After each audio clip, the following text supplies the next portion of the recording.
Esta es una producción de Grupo Fórmula.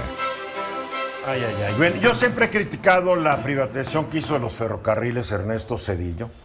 Fue una privatización medio gangsteril. Se les dio únicamente a 3 empresas, que además 3 empresas que controlan una zona particular del país.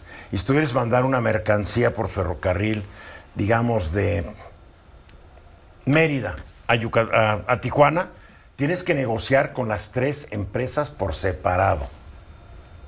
Así quedó, así quedó. Y el presidente ahora insiste en que quiere hacer el tren México-Querétaro, que para mí era un gran proyecto. Un proyecto que no solamente databa de la época de Enrique Peña.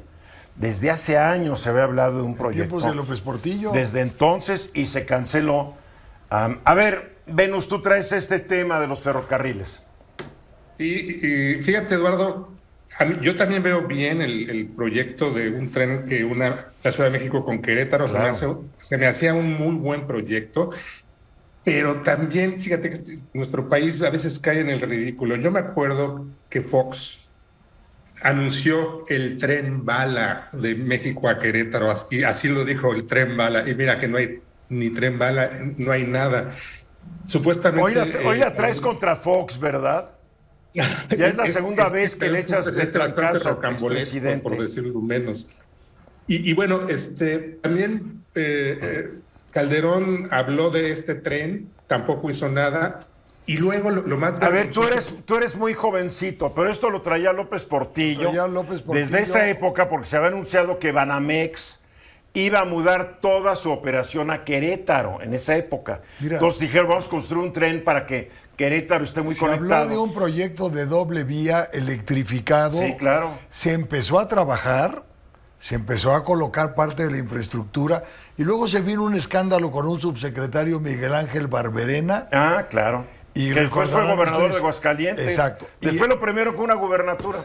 Exacto. Bien, épocas del PRI. Bueno, y ahí tronó el proyecto de la doble vía México-Querétaro electrificado, que era un gran logro para aquel entonces. Y también decidió Banamex no cambiarse porque vieron que no había agua suficiente, ni estructura, ni nada para aguantar toda una mudanza de esa empresa. Entonces, ahí quedó. Entonces, nomás para recordarte, Venus, que el proyecto tiene una data más antigua. El proyecto ya tiene muchos años. Y bueno, bueno, nomás para que no la saques como el pobre de Vicente Fox, que hoy la traes contra él. Mira, Eduardo, y finalmente se supone que se iba a empezar con Peña Nieto y se había anunciado. Pero ya no se empezó. A ver, ya no lo repitamos. Ya no empezó. ¿Ahora qué? Bueno, pues ya es hora de que empiece, Eduardo. Yo veo con muy buenos ojos que se haga una infraestructura de trenes.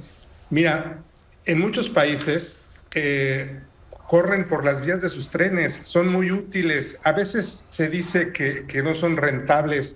No todo es rentabilidad. Muchas de las líneas de trenes en Europa son subvencionadas por el Estado porque tienen un beneficio social. Pues la gran mayoría, son muy pocos los ferrocarriles privados rentables en Europa. Y provocan un gran desarrollo económico. Además, el tren, yo creo que es el mejor transporte. Teníamos trenes y de repente, ya lo dijiste, Zedillo se cargó ferrocarriles nacionales. Y fue muy doloroso para mí y estoy muy enojado que por un escándalo de corrupción en el gobierno de Peña Nieto se haya cancelado el tren y nosotros los ciudadanos somos los que tuvimos Sí, porque el que iba a construir el tren con Armando Hinojosa, pues resultó que era el que vendía casas a muy bajos... A muy bajo costo. A muy bajo costo y bajos intereses, pues a la esposa de aquel entonces, la que era esposa del presidente en esa época. Fue un escandalazo. Pero a ver, está bien lo que dice el presidente López Obrador. ¿Y de dónde va a salir el dinero, Venus? Bueno, él, como yo entendí, estaba hablando del esquema de concesión, que tampoco hay que tacharlo a priori, ¿no? No, está bien que lo concesione, a mí el dinero, que haya pues, servicio. También podría ser a través de una concesión, ¿no? Pues sí, es más, la concesión seguramente funcionará mejor que si es del gobierno, porque esta nueva línea aérea que quiere arrancar el presidente, gracias, pero me abstendré de subirme. Mira, Eduardo, yo todavía me acuerdo cuando era yo muy niño que todavía había ferrocarril y viajaba a, no sé, me acuerdo que viajaba a Veracruz, viajaba te ibas de aquí a Monterrey, a Laredo, a Mexicali. sí. Viajabas por todos lados. Bueno, se acabó. A ver, ¿es factible a estas alturas del sexenio Mira, que se pueda hacer un ferrocarril? Todavía no acaba ni con la México-Toluca. A ver, obviamente. Van para 10 Ese años. es otro ridículo, Eduardo. Eso No, de para de 10 México a años. Toluca son menos de 60 kilómetros y llevan 9 años y no acaban y no se ve cuándo. Ahora, también hay que decir una cosa. La orografía de México no ayuda para tener una gran red ferrocarrilera. Tenemos la Sierra Madre Oriental, la Sierra Madre Occidental, tenemos la Sierra Madre que va por abajo.